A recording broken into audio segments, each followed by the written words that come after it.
Assalamualaikum warahmatullahi wabarakatuh. Bismillah masyaallah la yashukul khaira ilallah. Bismillah masyaallah la yasrifu su'a ilallah. Bismillah masyaallah ma kana min nikmatin fa minallah. Bismillah masyaallah la haula wala quwwata illa billah. Alhamdulillah Alhamdulillahilladzi anzalal qur'ana tibyana likulli shay'in wa hudaw wa busra wa rahmatan lil muslimin. Asyhadu an la ilaha illallah wahdahu la syarika lah wa asyhadu anna Muhammadan abduhu wa rasuluh wa la nabiyya ba'dah. Allahumma salli wa sallim ala sayyidina Muhammadin al-fatih lima uqliq wal khatimi lima sabaq nasiril haqqi bil haqq wal hadi ila siratikal mustaqim wa ala alihi haqqa qadrih wa miqdaril azim. Amma ba'd.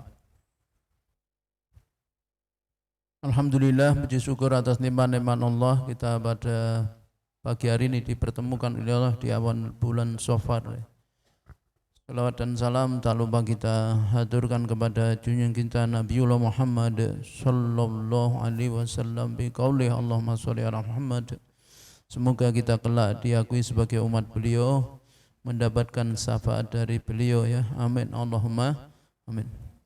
Salat salam juga semoga senantiasa terlimpah kepada keluarga beliau, sahabatnya, juga kita semua pengikut-pengikutnya hingga akhir zaman. Ibu-ibu yang dirahmati Allah, kita masih yaitu melanjutkan ya kajian tafsir suratul Fatihah sampai ayat ihdinas siratal mustaqim ya. Sudah dibuka Qur'annya? Ya apa lo ya. Jadi bibi yang rahmatullahi Allah, jadi setelah kita itu berikrar ya sehari semalam minimal 17 kali, yaitu pada ayat sebelumnya iyyaka na'budu wa iyyaka nasta'in, ya bahwa kita telah menyatakan ya hanya kepada Allah saja kita itu akan mentaati perintah, menjauhi larangan, dan hanya kepada Allah pula kita meminta pertolongan di dalam setiap menghadapi persoalan kehidupan. Nah, maka pada ayat berikutnya di situ Allah Subhanahu wa taala ya melanjutkan firman-Nya ihdinas siratal mustaqim. Tunjukkanlah kami jalan yang lurus. Beliau Syekh Harari dalam tafsirnya Hadaiqur Raih wa Raihan, dia jelaskan gini, ihdinas siratal mustaqim ay arsatna ila dinil qayyim allati la i'wajaja fihi. Jadi tunjukkanlah kami ke agama yang lurus, agama yang tidak ada kebengkokan sama sekali di dalamnya. Ai allati huwa dinul Islam, yakni dia adalah agama Islam. Wasabitna ala manhajil wadihil lati raditahu lana, dan kokohkanlah kami di atas manhaj, jalan hidup yang jelas yang kau ridhoi untuk kami. Jadi beliau tafsirkan gitu ya, ibu-ibu yang rahmatullahi Allah. Ini penjelasan dari Syekh Harari dalam tafsirnya Hadaiqur Raih wa Raihan. Jadi ketika kita itu mengucapkan ihdinas siratal mustaqim, itu artinya kita minta kepada Allah Subhanahu wa taala untuk ditunjukkan agama yang lurus, yakni agama Islam. Ya, agama yang diridhoi oleh Allah Subhanahu wa taala. Di dalam firman-Nya surah Al-Baqarah, ya Allah, hilang nih.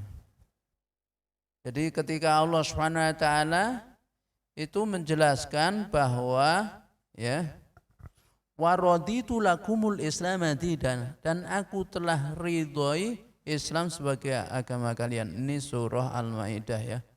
Jadi ayat yang ke-3 insyaallah. Al-yauma akmaltu lakum dinakum wa atmamtu ni'mati wa raditu lakumul Islam madina. Coba dibuka Qur'annya.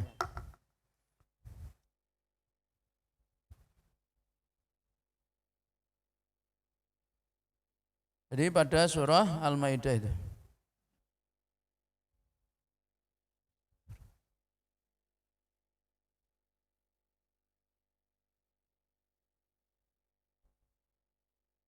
Jadi ayat yang ketiga ya, pada bagian ayat itu. Akhir ya, pada akhir ayat. Al-yauma akmaltu lakum dinakum wa atmamtu alaikum ni'mati wa raditu lakumul Islam madina. Jadi al-yauma pada hari ini akmaltu aku telah sempurnakan lakum untuk kalian dinakum agama kalian wa atmamtu dan telah aku cukupkan alaikum atas kalian ni'mati nikmatku wa raditu lakumul Islam madina dan telah aku ridhoi Islam sebagai agama kalian. Jadi maka agama yang diridhoi oleh Allah adalah agama Islam. Jadi yang dimaksud agama Islam di ayat ini adalah agama yang dibawa Rasulullah SAW.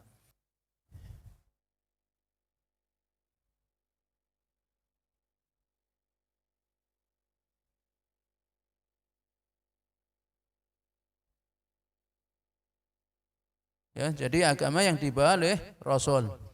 Jadi yang Allah Tuhannya, Muhammad Rasulnya, Al-Quran kitab sucinya dan Ka'bah kiblatnya. Nah, bukan agama yang dibawa oleh nabi-nabi sebelumnya.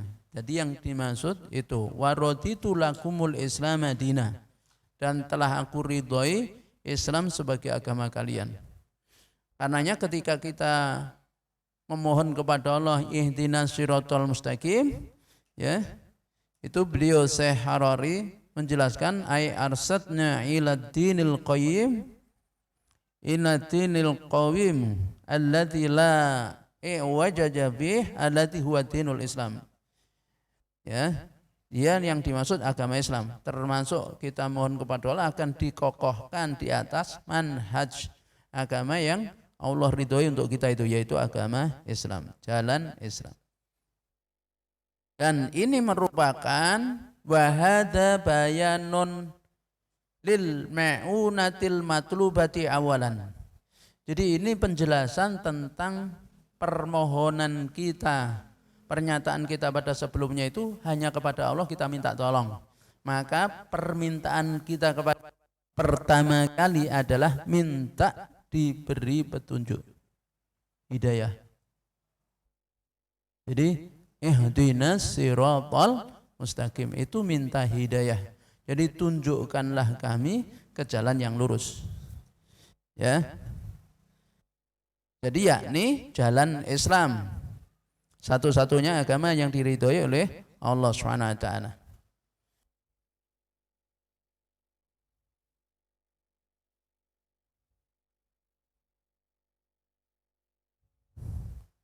Jadi juga dimaknai ayat ini yaitu zidna hidayatan ilaihi au adamna muhtadina ilaihi. Jadi juga bisa bermakna tambahkanlah hidayah kepada kami. Ihdinas siratal mustaqim itu maknanya juga bisa zidna hidayatan, tambahkanlah kepada kami hidayah. Nah, hidayah itu kalau beliau Syekh Harari menjelaskan ada 4 macam hidayah, ya. Jadi yang pertama adalah hidayatul ilham, yaitu hidayah yang bermakna ilham, petunjuk berupa ilham. Wa takunu litifli mundu wiladatihi. Nah, ini diberikan oleh Allah hidayah ilham ini sejak anak-anak. Ya, sejak anak-anak. Berupa apa? Bahwa yas'uru bil hajati ilal ghodai. Misalnya sejak anak-anak Allah beri ilham pada anak itu makan, minum, itu ilham. Oh, kalau lapar itu makan, kalau haus minum. Ya. Jadi diberi ilham. Ya. Dan ini Allah Subhanahu wa taala berikan kepada yaitu kita manusia itu sejak lahir. Hidayatul ilham. Hidayah yang berupa ilham. Yang kedua adalah hidayatul khawasi. Hidayah panca indera. Jadi petunjuk berupa panca indera. Di mana hidayah ilham dan hidayah panca indera ini adalah saling terkait. Seperti misalnya ibu-ibu ketika anak itu ya mulai bisa melihat itu beberapa hari. Kalau pertama bisanya dengar. Jadi anak lahir itu yang fungsi pertama indranya adalah pendengaran, bukan penglihatan. Karenanya kalau misalnya jenengan nanti lihat anak lahir itu di gini-gini kan kayak apa namanya tatapan kosong gitu ya, tidak respon karena memang belum berfungsi penglihatannya. Tapi begitu dengar suara, itu dia kaget gitu kan, oh berarti telinganya. Bahkan anak itu kalau enggak dengar harus digebrak gitu. Kok lahir diem dia, itu berarti bisa bermasalah nanti jantungnya. Maka dia harus gitu kan, sampai kemudian nangis. Karena nangis itu pertanda dia hidup. Ya, jadi menangis karenanya bayi lahir nangis itu bagus. Nangisnya kejer bener apa-apa. Gitu kan. Kalau enggak nangis malah bahaya itu. Karena itu untuk menggerakkan organnya, yaitu organ jantung. Oleh karena itu kalau ada bayi lahir kok diam enggak nangis, biasanya sama bidan atau sama itu yang bantu kelahiran mesti dipukul gitu, gebrak. Gitu kan, supaya dia nangis. Jangan-jangan dia tuli. Itu ada. Ini cerita nyata. Jadi lahir itu tuli sejak lahir.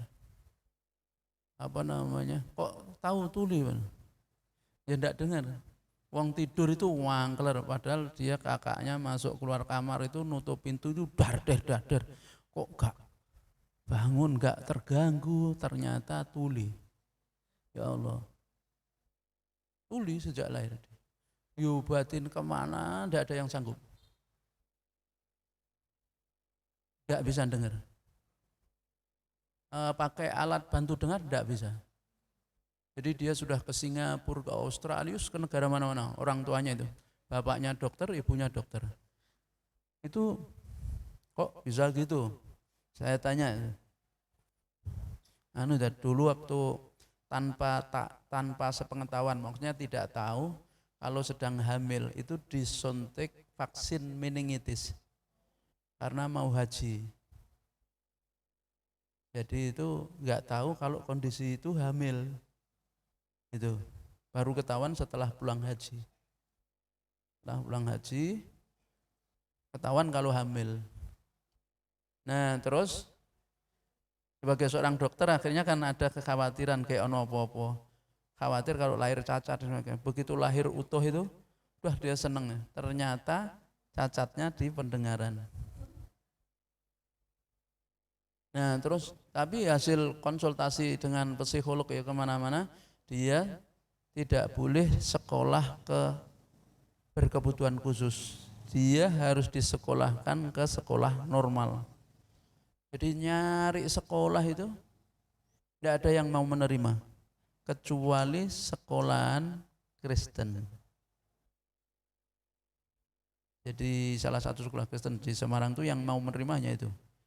Lah ada sekolah-sekolah Islam itu tidak ada yang mau menerima. Kalau Islam enggak menerima.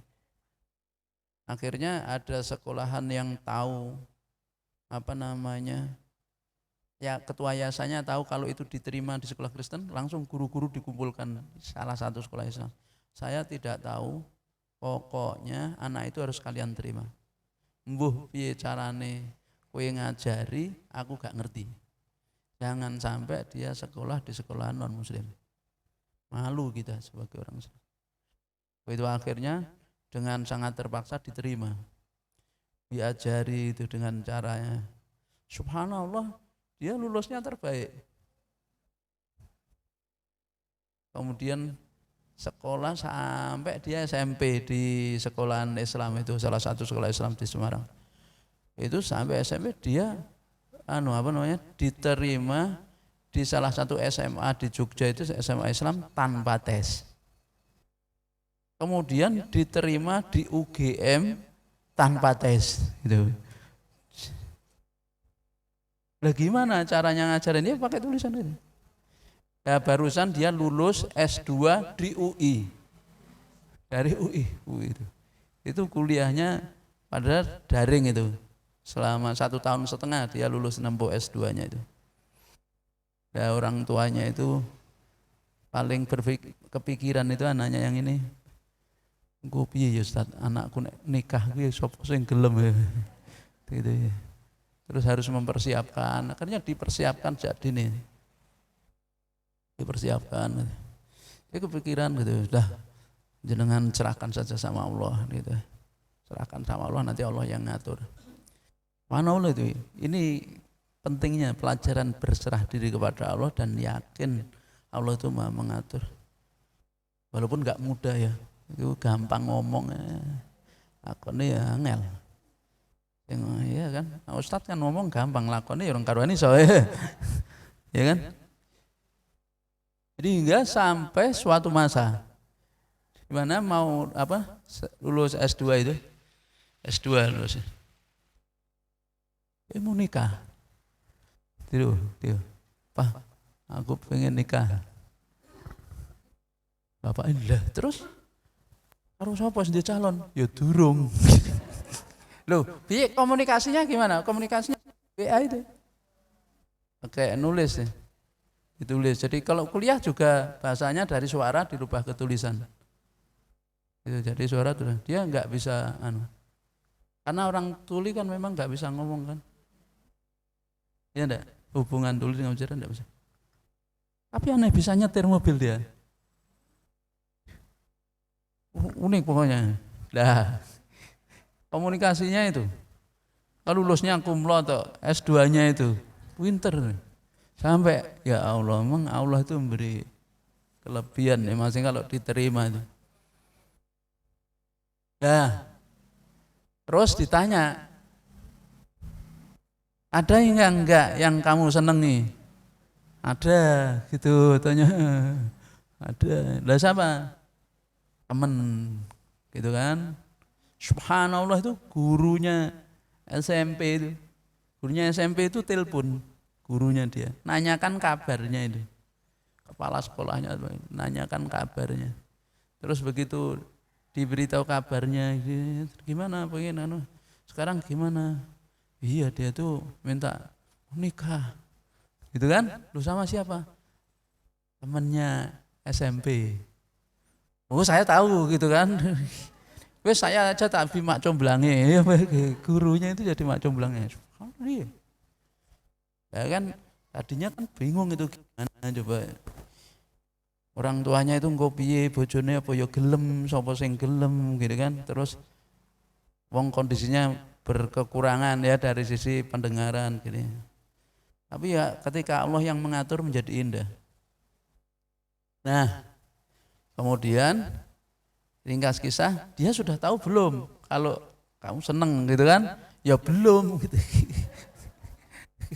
Akhirnya gurunya jadi mak comblangnya itu.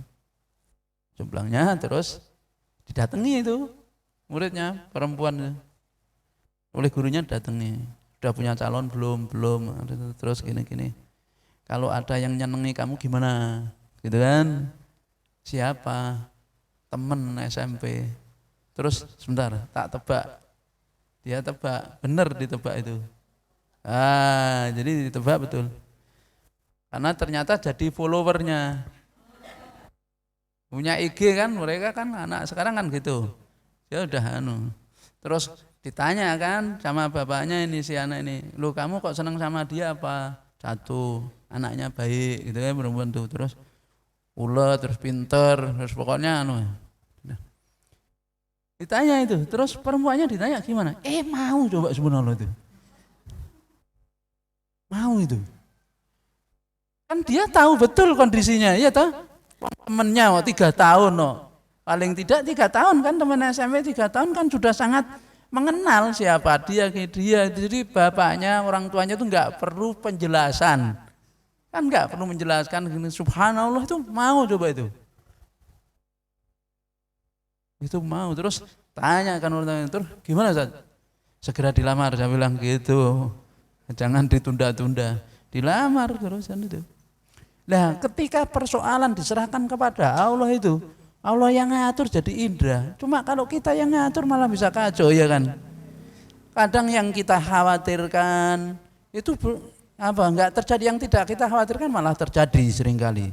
Maka disitulah pentingnya menyerahkan urusan kepada Allah. Nah, di situ. Jadi ketika Allah katakan iyyaka na'budu wa iyyaka nasta'in, jadi minta.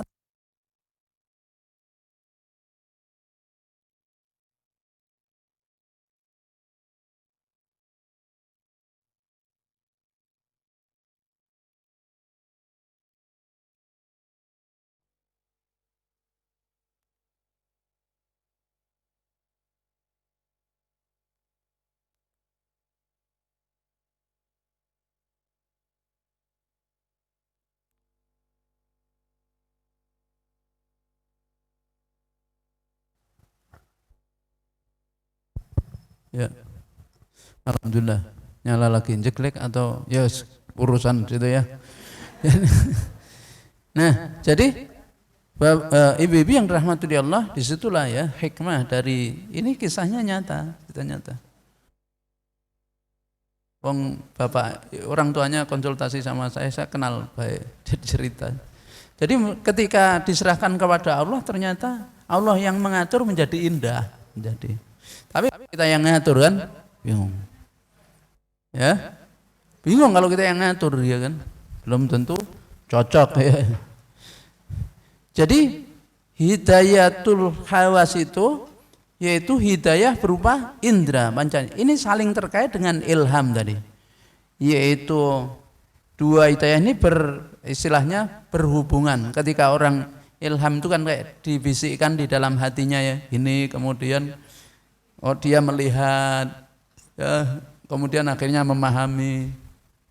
Subhanallah, memang diantara indera itu yang paling utama adalah pendengaran dan penglihatan. Jadi kalau misalnya dia salah satu saja bermasalah, maka kurang sempurna dari penglihatan dan pendengaran itu.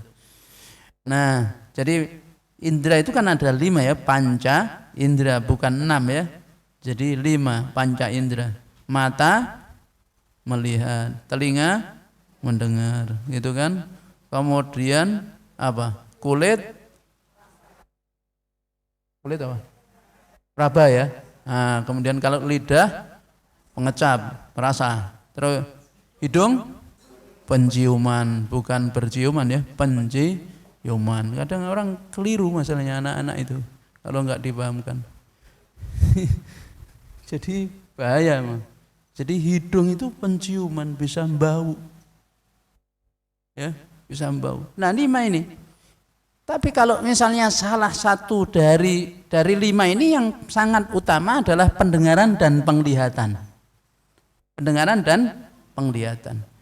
Orang bisa mendengar, tidak bisa melihat, dia tidak akan bisa membedakan mana warna. Merah, putih, tidak bisa membedakan.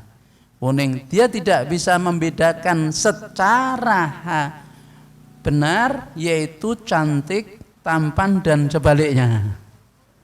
Ya, dari suaranya belum tentu. Ya, karenanya ada seorang laki-laki buruk rupa bertemu dengan seorang gadis cantik. Ya, yang gadis cantik ini dia buta. ya buta. Sedangkan si laki-laki ini adalah dia rupanya buruk, dia bisa melihat. Jadi suatu ketika si laki-laki ini pingin menikah, udah ada wanita yang mau sama dia karena rupanya buruk. Hingga suatu hari dia pulang bawa seorang gadis yang sangat cantik. Ibunya kaget. Gitu. Ini saya seneng sama ini, pokoknya pengen nikah loh. Terus ditanya, kamu betul Dok suka sama ini? Iya. Loh, Mas ini tampan no, tampan gitu ya. Karena dia tidak bisa melihat. Hingga setelah menjadi suami istri itu diajak jalan-jalan, ya. Itu lihatlah Adinda, betapa indahnya hijaunya hamparan gunung itu. Hijau ki apa Mas? Tidak bisa. Dijajak ke laut, ya, birunya air lautan. Biru ki apa toh Mas? Ya enggak paham dia. Hijau enggak paham, biru enggak paham. Kenapa? Karena dia hanya mendengar kata, tidak melihat fakta. Maka tidak ada pemahaman yang sempurna. Jadi kenapa orang tidak paham? Karena bisa jadi dia tahu kata-kata itu tetapi dia belum bisa melihat faktanya sehingga tidak paham. Seperti orang desa, orang gunung yang misalnya ibu-ibu ya belum pernah melihat HP, belum pernah melihat HP. Dia juga belum tahu yang namanya HP. Ya, belum pernah melihat handphone, belum tahu handphone iki opo iki benda itu.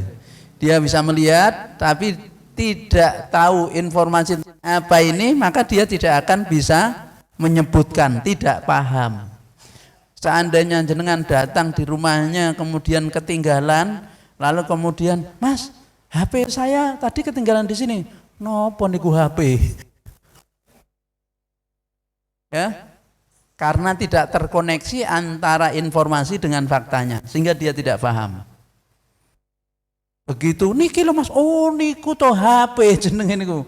Kula kinten no, apa pentungan apa piye kok bisa gitu. Jadi ya, hidayah Allah berupa yakni panca indera dan ilham tadi saling terkait untuk memunculkan pemahaman. Oleh karena itu kemudian berikutnya Allah beri hidayah akal. Hidayatul akal. Di mana ya hidayatun alamin hidayatil hissi wal ilhami. Hidayah akal ini lebih tinggi dibanding dengan hidayah yaitu indra atau panca indra dan ilham. Jadi kalau misalnya di binatang itu, binatang dia hanya dua kalau mau pakai istilah hidayah. Dia diberi hidayah ilham dan indra.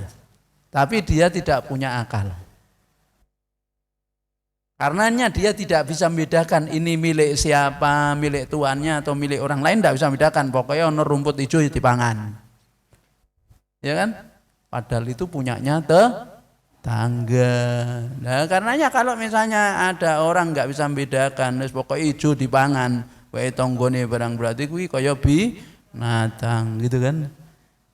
Dia nggak pakai akal.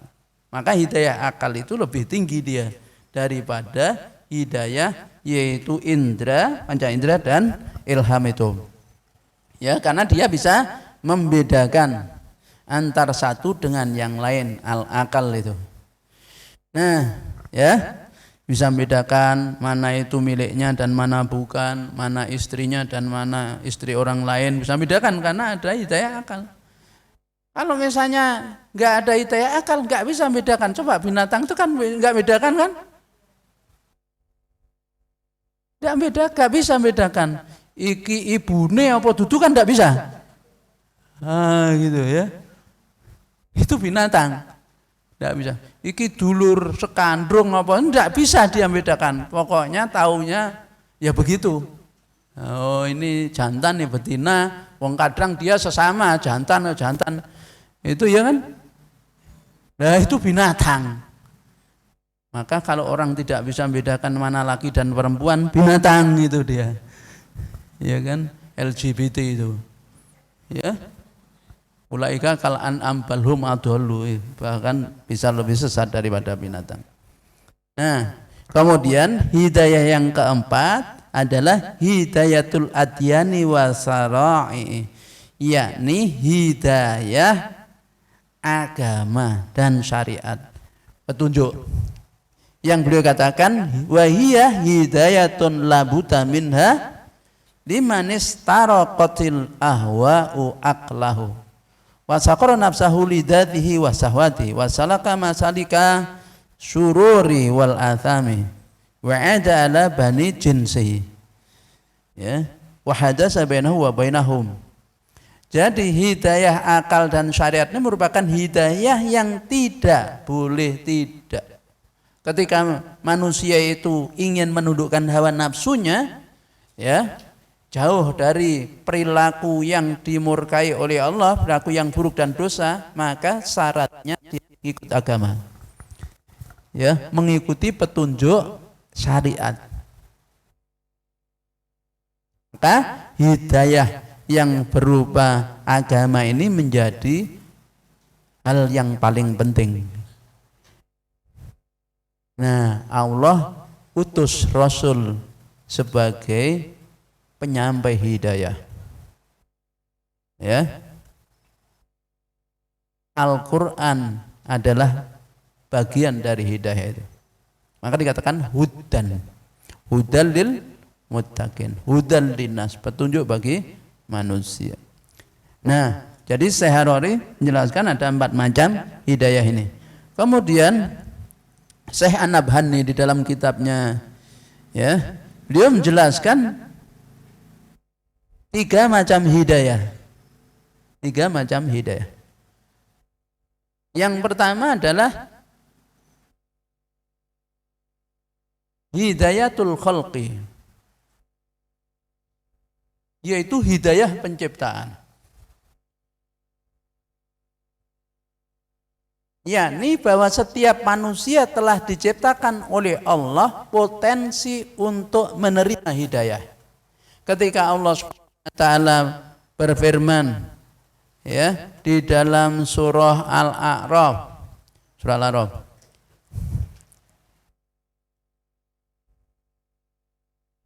ayat keberapa? Surah keberapa itu? Ke-7, ya. Halo? Surah ke-7.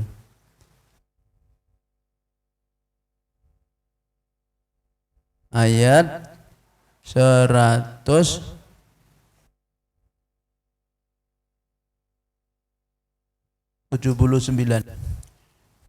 Surah ke-7 ayat 179. A'udzubillahi minasyaitonirrajim. Jadi Allah berfirman di dalam ayat ini, walaqad tarokna, bukan 179, ya, ini 172. Jadi Allah berfirman, wa id akhadha rabbuka min bani adama min duhurihim dzurriyyatahum wa ashhadahum ala anfusihim alastu birabbikum qalu bala syahidna antakuru yaumal qiyamati inna kunna an hadza ghafilin. Jadi Allah berfirman dalam surah Al-A'raf ayat 172 ini, ya, wa id akhadha rabbuka min bani adama, dan ingatlah ketika Tuhanmu mengambil dari anak Adam, ya, min duhurihim, dari tulang punggung mereka, dzurriyyatahum, keturunan mereka, wa ashadahum ala anfusihim, kemudian dia Allah mengambil kesaksian atas diri mereka, alastu birabbikum, bukankah aku Tuhan kalian? Qalu bala syahidna, maka mereka pun menjawab bala syahidna, ya benar kami bersaksi engkau adalah Tuhan kami. Antakulu yaumal qiyamati, agar kalian tidak mengatakan di hari kiamat, inna kunna an hadza ghafilin, sesungguhnya kami dari ini termasuk orang-orang yang lalai, lupa. Jadi di dalam firman-Nya ayat 172 dari surah Al-A'raf ini, manusia itu sudah diciptakan oleh Allah, yaitu di dalam dirinya itu kalimat tauhid, fitrahnya. Hidayah itu tauhid. yaitu ketauhidan. Ya. Sehingga ada potensi di dalam diri manusia untuk menerima hidayah. Sebagaimana Allah SWT berfirman di tempat yang lain, wa nafsi wa ma sawwaha fa'alhamaha fujuraha wa taqwaha. Demi jiwa serta penyempurnaannya, wa nafsi wa ma sawwaha. Demi jiwa serta penyempurnaannya, fa'alhamaha, maka aku ilhamkan ya pada jiwa itu fujuraha wa taqwaha, jalan keburukannya dan kebaikannya, ketakwaannya. Artinya jiwa manusia fitrahnya adalah yaitu bisa menerima hidayah, ya mendapat hidayah artinya petunjuk, bisa juga dia sesat. Ya, maka ya Allah SWT tetapkan pada ayat 170 tadi bahwa fitrahnya manusia itu adalah tauhid. Maka ketika lahir Rasul katakan kullu mauludin yuladu alal fitrah. Jadi setiap orang itu lahir dalam kondisi fitrahnya. Jadi dia menjadi Majusi, Nasrani, Yahudi karena orang tuanya. Artinya lingkungannya. Maka apabila manusia itu berada di satu lingkungan yang tidak ada yang mempengaruhi sama sekali, dia dalam kefitrahannya itu, yaitu ketauhidannya itu. Ya. Maka kenapa diperintahkan dalam surah Ar-Rum ayat 30 itu, fa'akim wajhaka lid-dini hanifan fitratallahi allati fatarana 'alaiha la tabdila li khalqillah dzalikat dinul qayyim walakinna aktsarun nasi la ya'lamun. Jadi mereka hadapkanlah wajahmu ke jalan yang lurus, fa'akim wajhaka, ke agama yang lurus, lid-dini hanifan. Jadi mereka hadapkanlah wajahmu ke agama yang lurus, fa'akim wajhaka lid-dini hanifan fitratallahi allati fatarana 'alaiha, yang merupakan ciptaan Allah. Agama Hanif itu yang Allah ciptakan manusia di atas fitrah. Jadi secara fitrahnya manusia itu pengikut agama Hanif. Agama yang lurus itu agama tauhid. Nah ini yang disebut dengan hidayatut khalqi, hidayah penciptaan. Yang kedua adalah hidayah bermakna al-irsyad wal bayan, yaitu petunjuk dan penjelasan. Al-hidayatu al-irsyad wal bayan, hidayah yang tunjuk dan penjelasan. Di mana Allah SWT berfirman di dalam surah Al-Baqarah ayat 39, qul nahbitu minha jami'an fa imma ya'tiyannakum minni hudan faman tabi'a hudaya fala khaufun alaihim walahum yahzanun. Jadi Allah katakan qul nahbitu minha jami'an, kami berfirman turunlah kalian darinya semuanya. Fa imma ya'tiyannakum minni hudan, itu 38 atau 39 Al-Baqarah bicara itu ya. Atas sendiri bukannya, pojok atas. Ya. Qulnah bitu minha jami'an. Pojok atas kanan, halaman keberapa itu? Ya. Qulnah bitu minha jami'an. Kami berfirman, turunlah kalian darinya semuanya. Yaitu ya. Diperintah turun dari surga. Adam, Hawa, dan Iblis itu disuruh turun dari surga. Qul nahbitu minha jami'an. Fa imma ya'tiyannakum minni hudan. Fa imma, maka jika sekiranya ya'tiyannakum, sungguh akan datang kepada kalian, minni, dariku, hudan, petunjuk. Faman, maka barang siapa yang tabi'a, mengikuti, hudaya, petunjukku, fala khaufun, maka dia tidak ada ketakutan, alaihim, atas mereka, walahum, dan mereka tidak yahzanun, bersedih. Nah, jadi hidayah yang kedua maknanya adalah petunjuk dan penjelasan. yaitu diutusnya para nabi dan rasul dengan risalah yang dibawanya. Maka nabi dan rasul itu adalah pembawa hidayah, pembawa petunjuk dari Allah SWT. Hingga dikatakan al-hadi, dia itu adalah penyampai petunjuk atau pemberi petunjuk, yakni menunjukkan manusia, maksudnya adalah menunjukkan kepada manusia. Tapi yang memberikan hidayah tetap Allah SWT. Dia adalah membawa itu dan kemudian menjelaskan. Nah, oleh karenanya di situ nanti Al-Quran itu adalah hidayah. Sehingga kalau misalnya ada orang mengatakan saya belum mendapat hidayah, loh hidayah itu sudah ada. Kamu ambil atau tidak? Jadi hidayah itu harus dijemput. Enggak mau hidayah datang sendiri, enggak mau. Harus dijemput. Masa hidayah suruh datang sendiri, malu. Ya, Nurul Hidayah.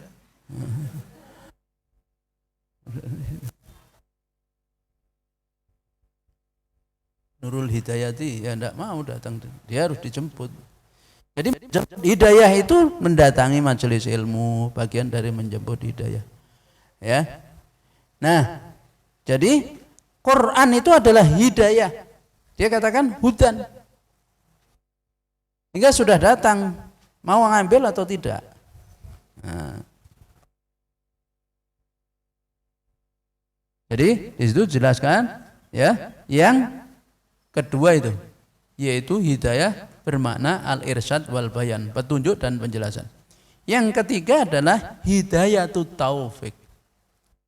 Hidayatut taufik yaitu hidayah yang bermakna taufik, yaitu persetujuan Allah atau tuntunan Allah SWT, arahan Allah SWT. Nah, hidayatut taufik ini hanya diberikan oleh Allah kepada orang-orang yang hatinya bersih dari segala penyakit hati.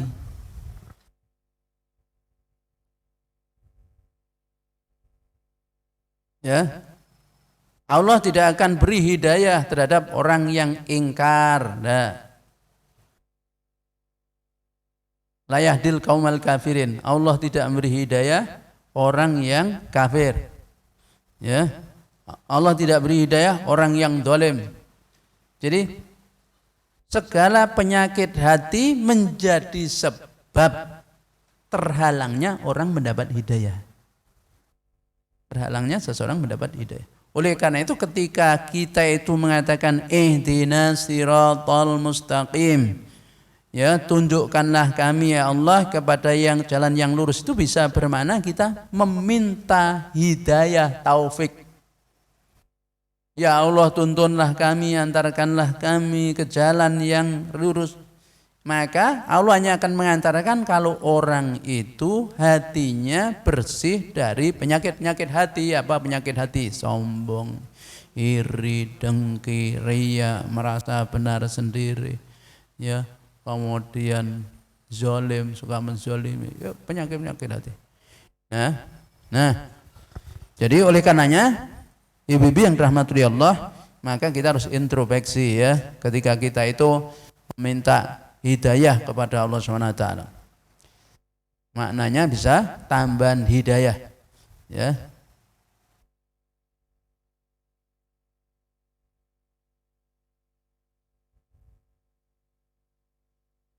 Kemudian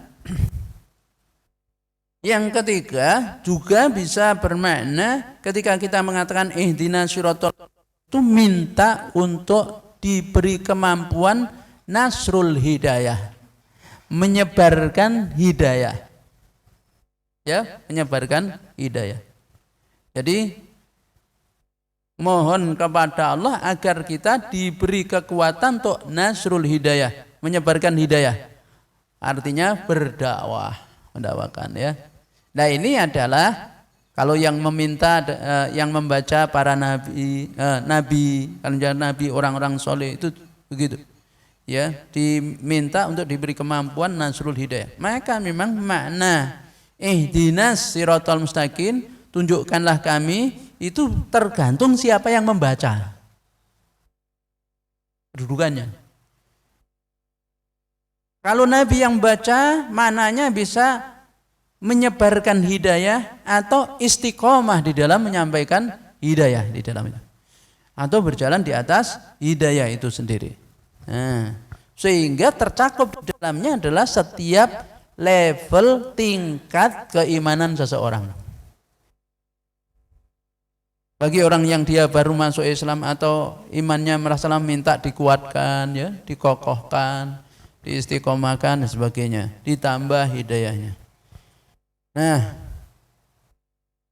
kemudian di situ Allah SWT ya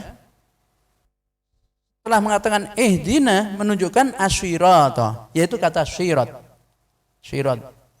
Di dalam Al-Quran kata syirat itu selalu dalam bentuk tunggal. Jamaknya syirat itu surut, tapi tidak ada satupun ayat yang menggunakan kata jamak dalam Al-Quran dari kata syirat, selalu tunggal. Berbeda dengan sabil. Nanti ibu-ibu ada sabil, jamaknya subul, subulus salam, jalan-jalan keselamatan. Sabilul muhtadin, jalan keselamatan. Sabilun itu tunggal, subulun jamak. Nah, di dalam Al-Quran kadang digunakan bentuk tunggal, kadang bentuk jamak. Maka kalau sabil bisa jadi dia jalan kebaikan, bisa jadi keburukan. Tapi kalau syirat pasti jalan benar. Kalau sabil tergantung dia diidhofahkan atau disandarkan kepada apa. Kalau sabilillah berarti jalan Allah. Sabilul muhtadin berarti jalan orang yang mendapat petunjuk. Sabilul muttaqin jalannya orang yang bertakwa. Ya, kalau sabilul dzalimin jalannya orang dolim. Nah, itu bisa gitu. Ya. Nah, subulus salam, jalan-jalan keselamatan. Jadi kalau sabil itu banyak, bisa banyak, jalan-jalan. Kalau sirat itu hanya satu. Maka ada seorang ulama yang mengumpamakan gini, kalau sabil itu jalan-jalan kecil, kalau itu jalan besar. Mungkin kurang lebih gambarannya, sirat itu jalan tol. Kemudian kalau sabil itu adalah jalan yang menuju jalan tol. Nah, maka begini, sirat itu adalah Islam, siratus Islam, dinul Islam. Sedangkan sabil itu madhab yang ada di dalam Islam. Ada madhab Syafi'i, ada madhab Hambali, ada madhab Hanafi. Ya, itu adalah sabil. Yang itu jalan Allah juga, madhab. Oleh karenanya ada perbedaan, ya, di antara para ulama tentang yaitu hukum membaca Fatihah di dalam sholat, gitu kan? Jadi kalau mazhab Syafi'i, Maliki, Hambali wajib baca Fatihah. Tapi kalau Hanafi tidak. Yang wajib membaca Quran, gitu.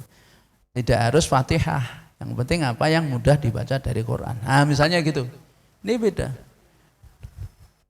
Ya.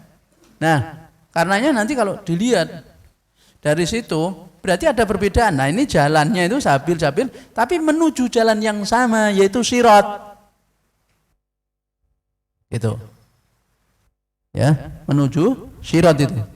Ini sebagian ulama memberikan penjelasan seperti itu. Kenapa sirat di dalam Al-Quran itu selalu bentuk tunggal? Karena yang dimaksud dia dinul Islam. Dan dinul Islam itu hanya satu. Tapi kalau sabil boleh dibilang yaitu madhab yang ada di dalam Islam itu. Ya. Wallahu a'lam bishawab. Nah, kemudian ibu-ibu diperhatikan redaksi itu. Setelah itu syirat ini adalah man'ut yang disifati. Di mana kemudian Allah beri kata sifat yaitu al-mustaqim, yaitu lurus. Ya. Jadi kita itu mohon kepada Allah bukan hanya jalan itu benar, lebar, tapi juga lurus. Artinya apa? Tidak berbelok-belok. Supaya apa? Cepat sampai. Iya kan? Kalau misalnya jalan itu lurus, cepat sampai enggak? Hati-hati, tapi ngantuk kadang nyopir ya, karena saking enak itu ngantuk gitu. Maka hati-hati jalan. Lah itu cepat sampai dia. Kalau misalnya ditarik satu titik ke titik dari rumah saya, dari pondok ke sini, nah itu paling hanya butuh waktu 5 menit ya sampai. Kalau lurus itu. Tapi karena belok-belok, ya kan? Paling enggak 7 menit ya. 10 menit, tadi tak meniti yo. Saya biasanya ini 15 menit ini. Ya, kalau jalanan seperti ini 15 menit. Dari rumah ke sini. Benar itu 15 menit. Saya berangkat dari rumah itu jam berapa tadi? 9.48. Jam 8.48. Jam 8.48. Sampai sini kan jam 9 lebih. Ya kan? Masuk sini. Udah tak hitung. Dia ada ngaji sama para asatid. Nah itu selesai jam 8.45. Siap-siap, keluarin mobil. Nah udah makan. Oh ternyata 10 menit. Nah betul. Hampir berapa menit tadi persiapan. Nah nyampe sini telat. Gitu kan? Tidak tepat jam 9. Kan memang keluar dari rumah itu tidak jam 8.4 lebih. Nah, tapi coba kalau misalnya lurus itu. Saya kalau berangkat dari rumah, ngisi di Darul Wahid, Bukit Wahid, Simongan. Itu Jumat pagi. Besok pagi ngisi di Kali Pancur. Itu saya tempuh kadang 20 menit. Paling banter 25. Agak kenceng sedikit gitu, kecepatan 80 km per jam. Jam 4 pagi kan sepi, iya enggak? Nah itu pelak-pelok itu. Lah coba kalau misalnya lurus itu, tarik garis lurus, wah itu paling berapa menit tuh, 10 menit enggak sampai itu, but gitu kan gitu. Saya itu agak suka pakai kaidah gini, biar cepat asal selamat gitu. Kaidahnya gitu, biar cepat asal. Oh rasa cepet-cepet sing penting, rasa banter-banter sing penting cepet sampai. Nah, selamat. Nah gitu. Nah itu kaidahnya begitu. Itu kaidah yang diberikan oleh guru saya itu. Kaidah itu biar cepat asal selamat, biar cepat asal. Salah satu rasa syukur punya mobil bagus itu kalau ngendarai cepat. Nah itu. Mobilnya apik misalnya mobil Pajero kecepatan 50 km per jam ya wis mbok tuku mobil biasa wae aku. Nah itu kan gitu ya, biar cepat asal selamat tadi kan. Yang penting jangan tergesa-gesa, karena kan tergesa-gesa itu bagian dari setan. Kalau cepat apa tergesa-gesa? Belum tentu itu kan, cepat itu belum tentu tergesa-gesa ya. Nah jadi syirat itu kalau disiasati oleh Allah mustaqim itu lurus. Jadi kita itu minta kepada Allah yakni di apa? Tunjukkan. Nah, ini menarik. Ibu-ibu ada spidol. Oh ini. Iya, sudah. Jadi kalau misalnya ibu perhatikan tuh. Itu kan biasanya kan gini kan,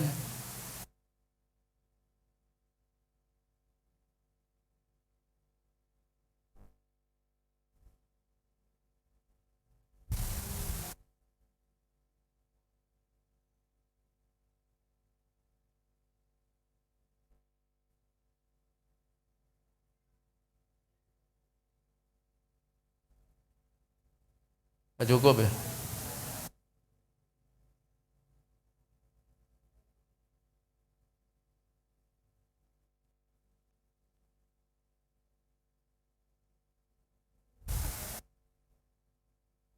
Jadi, nah, Ibu di situ kan ihdinas siratal mustaqim ya. Jadi ihdinas siratal mustaqim. Dia tidak pakai huruf ilah.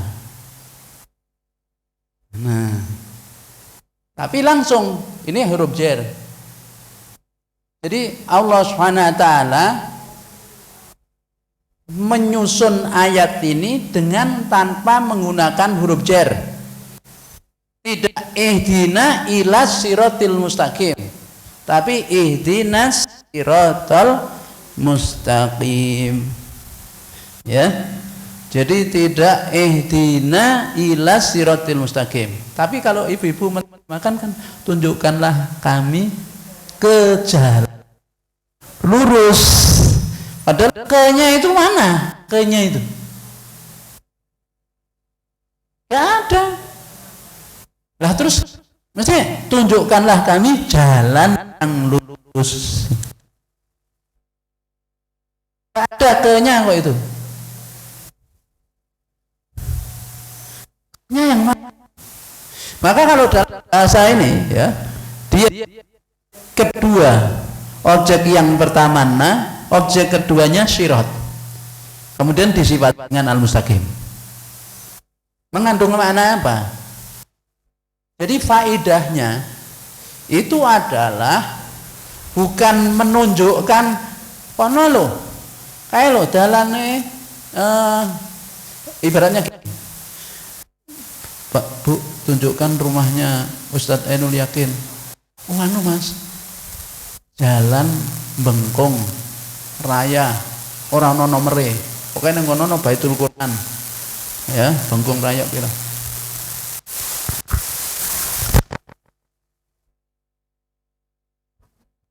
Nah itu apa namanya, hanya ditunjukkan yaitu alamatnya. Itu kalau ditulis dalam bahasa Arab itu pakai ilah, ihdina ilah baiti Ustadz Ainul Yakin. Nah, tunjukkan kami ke rumah Ustadz, kasih alamat gitu. Sampai Anda keblasuk orang pakai Google ya, nggak pakai Google ya cok blasuk nih, kadang Google ini cok blasuk nih. Wah mbak kadang nakalan no. Aku sampai saya tuh kalau naik mobil terus pakai Google sama istri itu duduk-dudukan. Alah engko paling diblasuk no meneh. Istri saya itu. Masa padang tapi aneh wong kadang diblasuk nih ya sami nawatokne sama Google.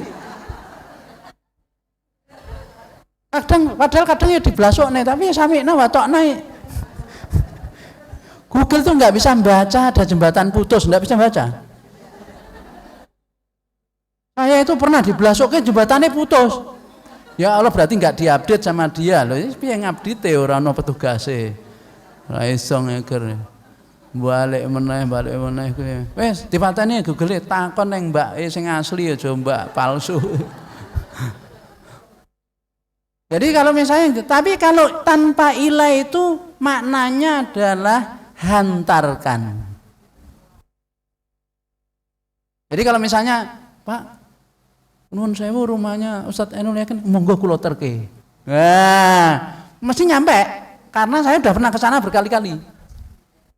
Jadi ini tuh maknanya itu bukan ditunjukkan tapi minta diantar. Siapa yang ngantar? Allah. Bisa lewat utusannya atau lewat ini. Ya mesti nyampe lah, enggak keblasuk. Gitu loh. Disitulah salah satu faedah kenapa tidak dikasih ilah tapi langsung ihdinas siratal mustaqim. Nah itu coba luar biasa itu bahasa Arab itu, Quran itu. Kalau tambah huruf tambah makna, kalau tambah huruf tambah suwe, ya suwe macane ya suwe kok. Kalau ini cepet nyampe. Karena coba perhatikan ibu, misalnya ada orang pagi kafir sore masuk surga. Pagi kafir sorenya itu loh mati masuk surga, kan cepet, ya kan? Coba jenengan baca kisahnya para penyihir di zaman Fir'aun, Ya, ketika beradu sihir dengan Nabi Musa. Nabi Musa punya mukjizat. Itu kan jam 10 itu kejadiannya, jam 10 gini nih, kemudian tanding gitu kan. Para penyihir yang lempar dulu, yaitu tali dan tongkatnya itu berubah menjadi ular. Berubah itu maksudnya bukan tongkat dan tali berubah jadi ular, dikhayalkan. Orang yang lihat tuh seakan ular. Jadi aslinya ya tali, cuma orang tuh tersihir matanya. Jadi yang disihir itu matanya. Sihir itu tidak pernah bisa merubah hakikat. Misalnya ini spidol, sihir nggak bisa merubah ini pisang goreng, nggak bisa. Tapi kelihatan seperti pisang goreng bisa. Tapi ya tetap spidol. Cuma ketoke kaya pisang goreng. Ya. Halusinasi yang terjadi bisa gitu kan. Nek jenengan pas ngeleh gitu terus mbayangno iki iso ayam no. Mergo nek kelingan ayame buhar itu. Ayam apa jenenge kuwi? Ayam ungkep apa-apa kuwi ayam goreng apa. Iso-iso iki kelihatan sate buntel. Karena saking puing ini gitu. Sepeda kita sate buntel nih. Ngeleh begini. Lah itu sihir itu gitu. Maka begitu Nabi Musa mengeluarkan mukjizatnya, tongkatnya dilempar atas perintah Allah, berubah jadi ular betulan. Bukan gambar ular, makan seluruh itu, dimakan itu. Maka tahu sih para penyihir bahwa ini bukan sihir, karena dia bisa membedakan mana sihir mana bukan. Maka kemudian mengatakan amana birobi Haruna wa Musa. Kami beriman dengan Tuhannya Harun dan Musa. Pagi sore dihukum mati sama Fir'aun, masuk surga.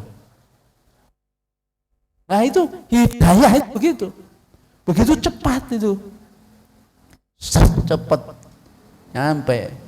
Dan hanya itu salah satu faidah ihdinas siratal mustaqim itu tidak ada ilahnya supaya cepat sampainya itu. Kita cepat nyampe. Jalannya itu benar al-mustaqim. Ya, jalan yang lurus. Nah. Ya, sampai sini ada pertanyaan. Wah, ayat ya. Itu orang SKS ya. Monggo kalau ada pertanyaan.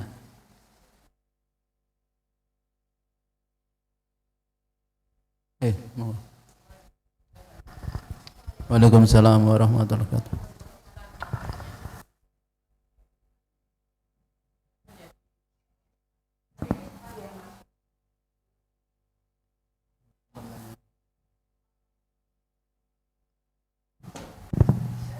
Assalamualaikum warahmatullahi wabarakatuh.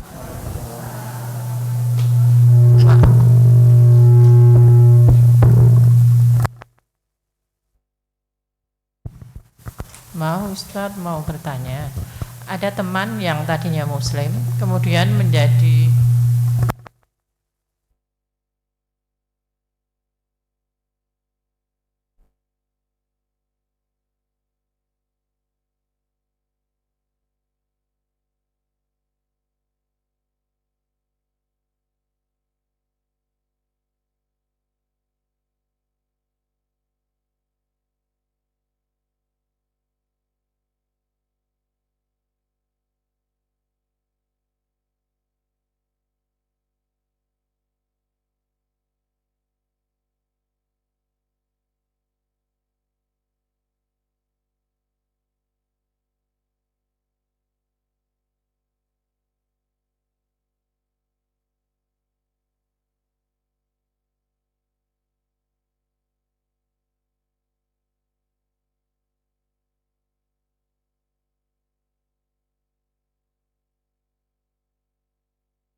Ibu, jawabannya coba dilihat surah An-Nisa ayat ke-137.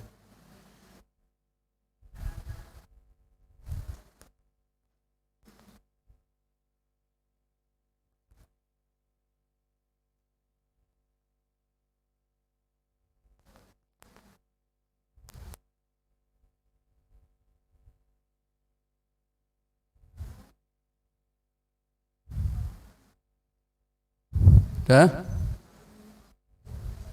Jadi di situ Allah berfirman, innalladzina amanu tsumma kafaru tsumma amanu tsumma kafaru tsumma zdadu kufran lam yakunillahu liyaghfira lahum wala liyahdiyahum sabila. Jadi ini tentang innalladzina amanu, sesungguhnya orang-orang yang mereka beriman, tsumma kafaru, kemudian mereka kafir, murtad berarti, tsumma amanu, kemudian mereka beriman lagi, tsumma kafaru, kemudian mereka kafir lagi, tsumma zdadu kufran, kemudian mereka bertambah kafir, lam yakunillahu liyaghfira lahum. Jadi Allah tidak akan mengampuni bagi mereka. Wala liyahdiyahum, dan tidak memberi kepada mereka petunjuk, sabilan, yaitu jalan yang benar.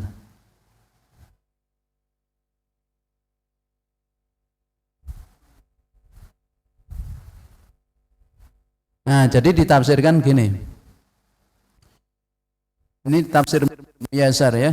Innalladzina dzaqalu fil iman, sesungguhnya orang-orang yang mereka masuk di dalam iman, summa raja'u anhu ilal kufri, tafsirnya kemudian dia kembali kafir, summa adu ilal iman, kemudian kembali kepada iman lagi, summa raja'u ilal kufri, kemudian dia kembali kafir marratan ukhra, sekali lagi, tsumma asarru ala kufrihim wa istammaru alaihi, kemudian mereka terus di dalam kekafirannya, maka lam yakunillah, Allah tidak akan liyaghfira lahum, mengampuni mereka, walalah dia lahum, dan tidak memberi kepada mereka petunjuk ala tariqin, yaitu pada jalan min turukil hidayah, jalan hidayah. Nah, jadi ya, iman kafir, naudzubillah ya, kemudian malah iman, kemudian kafir lagi, dan iman lagi, lalu yang ketiga ini enggak diterima. Berikutnya, kalau dia sampai kafir lagi, dia balik iman, tidak diterima. Berarti berapa kali? 2 kali. Yang ketiga tidak diterima lagi.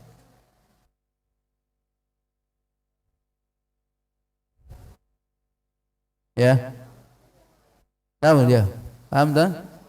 Jadi orang iman, naudzubillah kafir, satu kan, dan iman, lalu kafir kedua, iman lagi, kemudian kok dia kafir lagi, nggak diterima.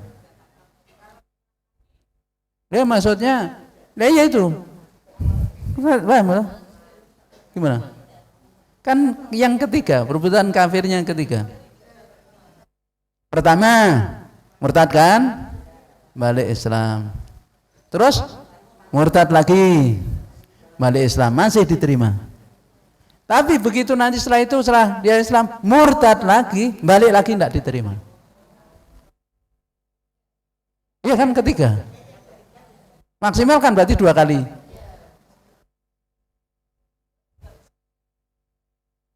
Iya, kalau meninggal orang murtad kan nggak disolatin.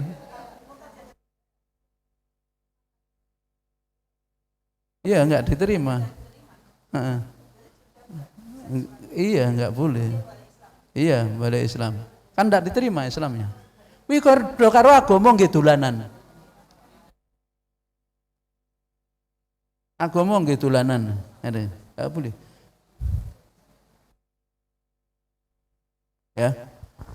Wallahu a'lam bishawab. Jadi kalau Imam Asy'ari juga mengatakan, man takrara minhu al-kufra ba'dal imani fahtadu. Tsumma dhalla wa absaruhum tsumma wa amana tsumma kafaru wastamara ala kufri wasdatu minhu fa innahu ba'idun minat taufiqi wal hidayati li aqwami thariq wa ba'idun minal maghfirati. Ya, ata bi'adzami mani'in yamna'u min husuliha. Jadi pengulangan ini dari kekafiran setelah iman, kemudian kembali mendapat petunjuk, kemudian sesat lagi, wa absara suma'ama, kemudian dia melihat, kemudian dia buta lagi, maka wa amana iman, cuma kafir, kemudian kafir, wastamara, dan dia terus dalam kekafiran, ya, terus kekafirannya, wasdadu minhu, maka bertambah-tambah. Biasanya kalau udah gitu dia kan bertambah, maka jauh dari taufik, tidak ditaufik oleh Allah Subhanahu wa ta'ala.